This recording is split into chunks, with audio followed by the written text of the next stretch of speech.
Have a nice time dear students. साथियों, हम लोगों ने ट्रांसफॉर्मेशन बहुत सारी हेडिंग को पढ़ लिया है। आज हम लोग साथियों अगले हेडिंग पे चलेंगे, interchange of exclamatory and assertive sentence. साथियों इसे क्या बोलते हैं? एक्सक्लामेटरी। इसको क्या बोलेंगे? एक्सक्लामेटरी। इसको एक्सक्लामेटरी ऐसा नहीं बोलने का प्रयास कीजिए, आप इसको बोलेंगे क्या?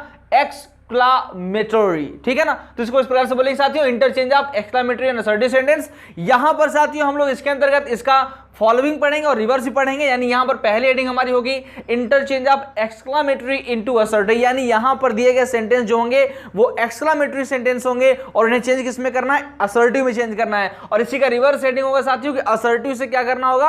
आपको एक्सक्लामेटरी चेंज करना होगा, जो मैं आपको बताता नहीं हूं। यानी कि इसी नियम को आप क्या करेंगे? रिवर्स करके लिख देंगे तो आपका असर्टिव टू एक्सक्लामेटरी हो जाएगा। तो चलिए साथियों यहां से वीडियो को शुरुआत करते हैं, लेकिन वीडियो शुरू करने से पहले आप सभी लोगों से निवेदन, फटाफट चैनल को सब्सक्राइब कर लीजिए और वीडियो को लाइक कर दीजिए साथियों। तो आइए समझते हैं कि यहां पर साथियों आपको पहला नियम क्या दिया गया है। पहला नियम बोल रहा है साथियों, यदि एक्सक्लामेटरी सेंटेंस की शुरुआत हाउ या व्हाट ए या एन प्लस एडजेक्टिव, यानी हाउ के बाद या तो एडजेक्टिव हो या व्हाट ए या एन के बाद एडजेक्टिव हो, तो इन्हें वेरी में बदलते हैं। किसको बदल देते हैं?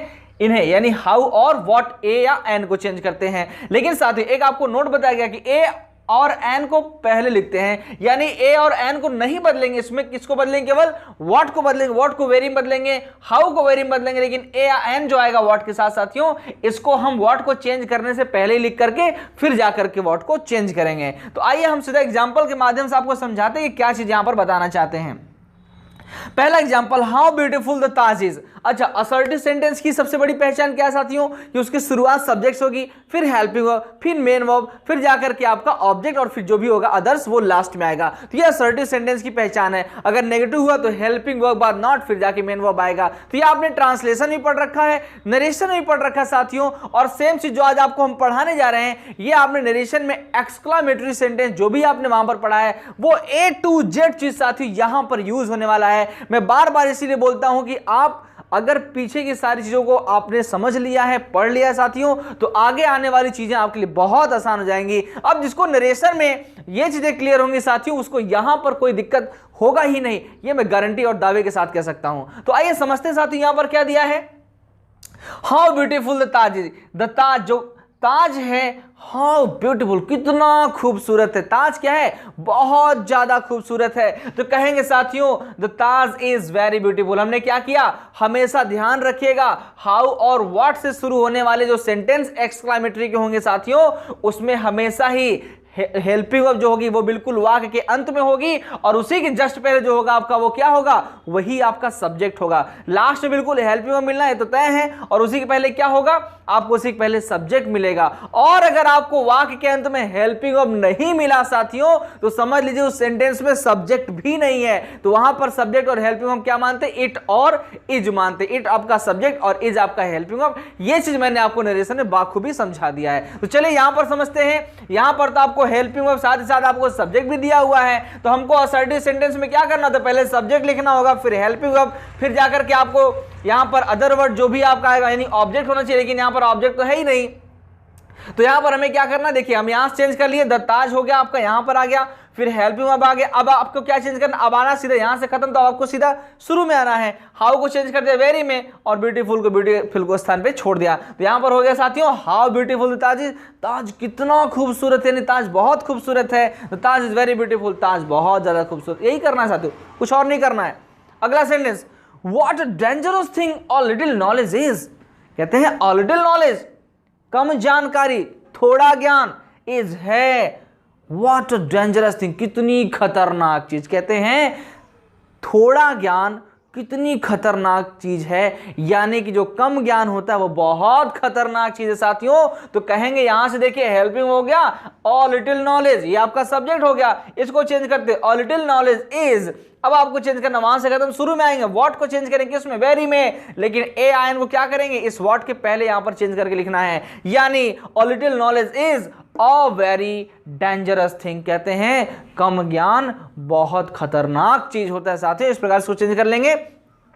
आप टेंशन नहीं लेना कि यहां पर वॉट के पहले ए लगा दी, ये आपने नरेशन में किया हुआ है, क्योंकि इसका नियम है कि जब भी वॉट ए या एन होता है तो हम ए या एन को पहले लिखते हैं और वॉट को बाद में चेंज करते हैं, ठीक है। अगला सेंटेंस, अब अगला रूल क्या है साथियों, यदि हाउ या वॉट ए या एन के बाद नाउन आ जाए, अभी आपने यहां पर एडजेक्टिव देखा, अब अगर आपको नाउन मिल जाए तो नाउन मिलेगा साथियों किसमें चेंज करेंगे, तो हाउ और वॉट को चेंज करेंगे ग्रेट या लवली में, और ए एन अगर वॉट के साथ आता है तो इसको वहीं पर छोड़ देंगे। आइए एग्जांपल के माध्यम से समझते हैं। दिया गया वाटरफॉल, कितना बढ़िया फॉल है, कितना बढ़िया झरना है ना, तो इस प्रकार साथियों इट इज अ ग्रेट या लवली फॉल। अब देखिए यहां पर क्या सेंटेंस में हेल्पिंग वर्ब दिया ही नहीं है, मतलब इसमें सब्जेक्ट भी नहीं है। अभी मैंने आपको समझाया कि जिस सेंटेंस में सब्जेक्ट और हेल्पिंग वर्ब नहीं होगा उस सेंटेंस हम सब्जेक्ट और हेल्पिंग वर्ब क्या मान लेते हैं, इट इज मान लेते हैं साथियों, और उसके बाद इट इज, यहां से सब्जेक्ट खत्म। अब आपको कहां चेंज करना, वॉट चेंज करना है, वॉट को चेंज करें ग्रेट या लवली में, लेकिन उसके पहले क्या करना, ए को आपको पहले लिख देना है, इट इज अ ग्रेट या लवली फॉल। अब आपको जो अच्छा लगे, ग्रेट फॉल तो भी ठीक है, लवली फॉल तो भी ठीक है।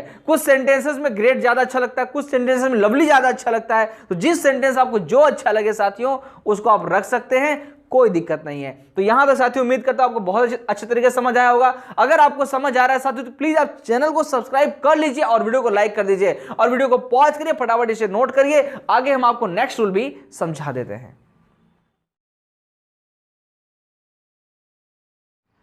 तो आइए साथियों हम लोग दूसरी टॉपिक भी समझ लेते हैं। दूसरी टॉपिक हमारी क्या है, दूसरी टॉपिक साथियों की यदि एक्सक्लामेटरी सेंटेंस की शुरुआत O that, oh that, would that या इफ ओनली से हो तो इन्हें आई विश दैट में बदल देते हैं। अब यहां पर साथियों बहुत सारे लोग क्या करते हैं, बस इतना बताएंगे कि वाक्य की शुरुआत ओ, ओह या वुड से हो या इफ ओनली से हो तो साथियों उसे आई विश में चेंज करते हैं। लेकिन साथियों आपको एक बार बता दूं, यहां पर ओ के साथ दैट लगाना बहुत आवश्यक, क्योंकि इफ ओनली के साथ दैट लगा हुआ नहीं होता, और इन सभी को हमें किस में चेंज करना होता है, आई विश दैट में चेंज करना होता है। तो इतना समझ के रखिए कि अगर वाक्य की शुरुआत ओ दैट, ओह दैट या वुड दैट से या इफ ओनली से हो रहा हो तो उसे हम किस में चेंज करेंगे, आई विश दैट में चेंज करेंगे। अब जरा इन सब का मीनिंग समझते हैं, इन सब की मीनिंग क्या होगी।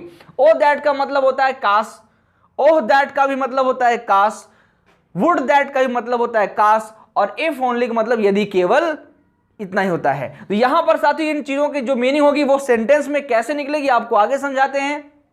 यहां पर इफ ओनली यानी कि यदि केवल, अब यदि केवल के साथ क्या होगा वो आपको आगे बताया जाएगा, लेकिन इन सभी की मीनिंग क्या, O that, oh that, would that की मीनिंग क्या होगी, इन सभी की मीनिंग होती है काश, और इन्हें जब हम चेंज करते हैं आई विश दैट में तो आई विश का भी मतलब क्या होता है, काश। तो आइए साथ हम लोग समझते हैं यहां पर एग्जांपल के माध्यम से। O that I were a child again, काश आई वर मैं होता, और चाइल्ड एक बच्चा अगेन फिर से, मैं काश फिर से बच्चा बन पाता। तो इस प्रकार साथियों यहां पर ओ दैट आ गया तो हमें इसको किसमें चेंज करना है, आई विश दैट में, काश की आई वर अ चाइल्ड अगेन मैं एक बच्चा होता। तो यहां पर साथियों देखिए आई के साथ क्या कर दिया, वर लगा दिया, जो कि यहां पर वॉज लगना चाहिए। लेकिन आप लोग ध्यान रखिएगा कि कभी भी वर जो आता है ये सिंगुलर के साथ अगर आपको प्लूरल रूप में दिखे तो समझ जाइए कि आपका कैसा सेंटेंस है, ये साथियों काल्पनिक सेंटेंस है, ये ऐसा हो नहीं सकता, बस ऐसी कल्पना की जाती है। तो यहां पर दूसरा सेंटेंस साथियों, would that I had not wasted my money, कहते काश आई हैड नॉट वेस्टेड मैं खराब ना किया था, खर्च ना किया था, माई मनी मेरे धन को, वेस्ट मतलब बर्बाद करना। यहां पर साथियों काश मैंने अपना धन बर्बाद न किया होता, तो इसे चेंज करेंगे, वुड दैट का स्थान में क्या करें, I wish that I had not wasted my money. यानी साथियों ये सेंटेंस बहुत ज्यादा सिंपल है, अगर आपको ओ दैट, वुड दैट या इफ ओनली मिलता है तो इसका स्थान भी क्या करें, केवल आई wish that, if only I could pass, यदि केवल मैं ही सफल हो पाता, तो यहां पर कहेंगे साथी आई विश दैट मैं, काश कि केवल आई कुड पास मैं पास कर पाता, काश कि मैं सफल हो पाता। इतना साथियों इसमें चेंज करना है, इसमें बहुत कुछ चेंज नहीं करना, बहुत सिंपल है। तो ये आपको बहुत अच्छे प्रकार समझ आ गया होगा। तो साथियों आप लोग चैनल को सब्सक्राइब कर लीजिए, वीडियो को लाइक कर दीजिए, वीडियो पॉज करिए और फटाफट से अपनी कॉपी में नोट करिए। आगे लास्ट टॉपिक बता करके interchange of exclamatory and assertive sentence की समाप्ति कर देंगे। तो फटाफट इसे नोट कर लीजिए, आगे आपको नेक्स्ट टॉपिक बताते हैं।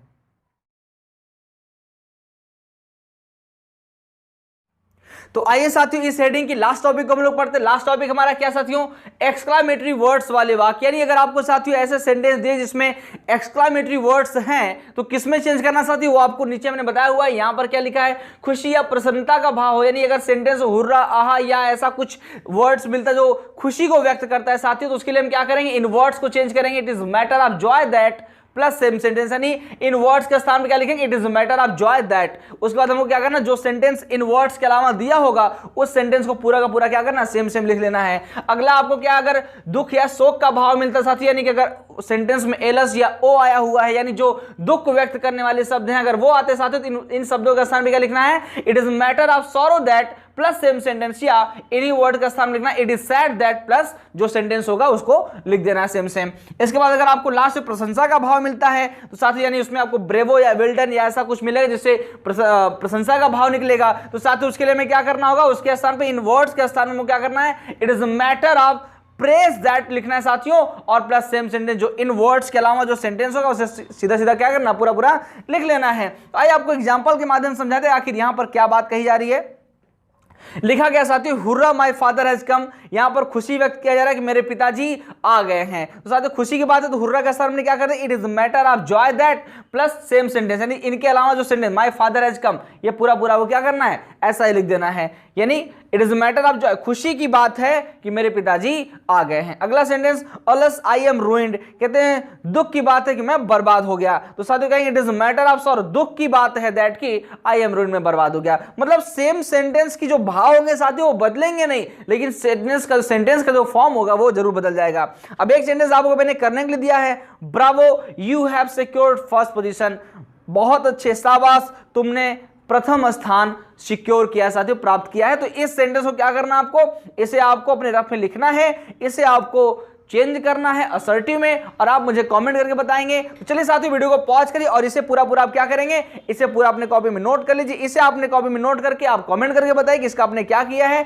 और साथियों यहां से हम करेंगे वीडियो की समाप्ति, लेकिन वीडियो समाप्त करने से पहले एक बार फिर से आप लोगों से निवेदन कि आप लोग चैनल को सब्सक्राइब कर लीजिए और वीडियो को लाइक कर दीजिए। तो चलिए साथियों यहां से आज की हम वीडियो की समाप्ति करेंगे, और आप लोगों से फिर से निवेदन कि आप लोगों को इस वीडियो को शेयर करना है उन लोगों तक जो ग्रामर पढ़ना चाहते, जो ग्रामेटिकली करेक्ट बोलना चाहते, जो इंग्लिश स्पीकिंग सीखना चाहते साथियों, उन सभी तक वीडियो को शेयर करना है। ज्ञान बांटते रहिए क्योंकि ज्ञान बांटने से ही बढ़ता है। जय हिंद, जय भारत।